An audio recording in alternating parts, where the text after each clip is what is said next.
যোৰহাটৰ অন্যতম ক্ৰীড়া সামাজিক সাংস্কৃতিক অনুষ্ঠান পকামৰা আঞ্চলিক ৰঙালী বিহু সমন্বয় গোষ্ঠীয়ে যোৱা 19 ছেপ্টেম্বৰ তাৰিখে আমাক সকলোকে শোকত মিয়মান কৰি আমাৰ মাজৰ পৰা হেৰাই যোৱা অসমৰ হিয়াৰ আমঠু জুবিন গাৰ্গ ডাঙৰীয়াৰ আত্মাৰ বিদেশ আত্মাৰ চিৰশান্তি কামনাৰে আমি আজি পকামৰা লেহেটিয়ানী চাপৰিত 10,000 গছি বন্তি প্ৰজ্বলনেৰে তেখেতৰ এই স্বৰ্গগামী আত্মাৰ চিৰশান্তি কামনাৰে প্ৰাৰ্থনা জনালোঁ। লগতে আমি এই স্থানতে এখনি সৰ্বধৰ্মীয় প্ৰাৰ্থনা সভা আয়োজন কৰিছিলোঁ।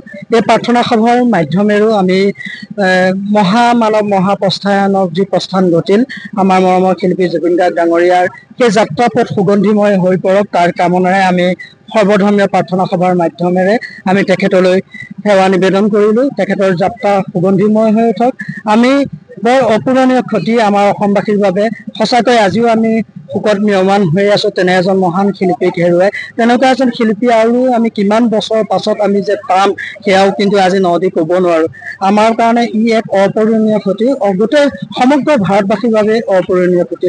আমিও যথেষ্ট এইকেইদিন শোকত মিয়মান হৈ আছিলোঁ।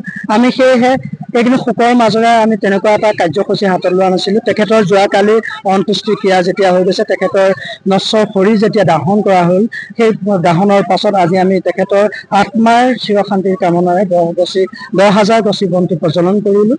ইয়াকে আৰু লগতে আপোনালোকক জনাব বিচাৰিছোঁ, অহা 31 অক্টোবৰৰ পৰা 16 নৱেম্বৰলৈ এই লেহেটিয়ানী চাপৰি খেলপথাৰতে আমি সদৌ অসম ভিত্তিত এখনি ভাওনা প্ৰতিযোগিতা অনুষ্ঠিত কৰিছোঁ। লগতে সদৌ অসম ভিত্তিত এখনি শিশু ভাওনা প্ৰতিযোগিতা অনুষ্ঠিত কৰিছোঁ, য'ত 16 দিন কাৰ্যসূচী হ'ব, 31খন ভাওনা অনুষ্ঠিত হ'ব। সেই সমূহ কাৰ্যসূচী 31খন ভাওনাৰ যি কাৰ্যসূচী, যিহেতু আমি সকলোৱে জানো এভাগ ভাওনা 7টি সবাহৰ সমান বুলি আমি কওঁ, আমি তেনে এটি সমূহ কাৰ্যসূচী আমি জুবিন গাৰ্গ ডাঙৰীয়া আত্মাৰ সদ্গতিৰ অৰ্থে আমি অৰ্পণ কৰিম বুলি আমি সিদ্ধান্ত গ্ৰহণ কৰিছোঁ। এয়া আমি ৰাইজক অৱগত কৰিছোঁ। আমি এই চেগতে এই অনুষ্ঠানটো অনাগত দিনত যি 31 অক্টোবৰৰ পৰা হ'বলগীয়া এই ভাওনা প্ৰতিযোগিতাটো আমি পৰিয়ালৰ লোককো আমন্ত্ৰণ জনাম। আমি আশা কৰিম তেওঁলোকে উপস্থিত থাকিলে অনুষ্ঠানটো আৰু ভাল লাগিব।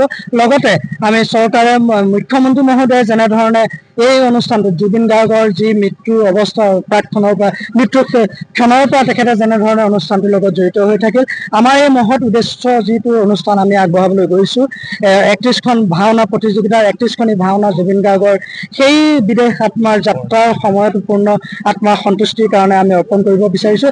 সেই অনুষ্ঠানটোতো যদি মুখ্যমন্ত্ৰী মহোদয়ে আহি অনুষ্ঠানটো সুস্থ বৃদ্ধি কৰে আমি নথৈ আনন্দিত হ'ম।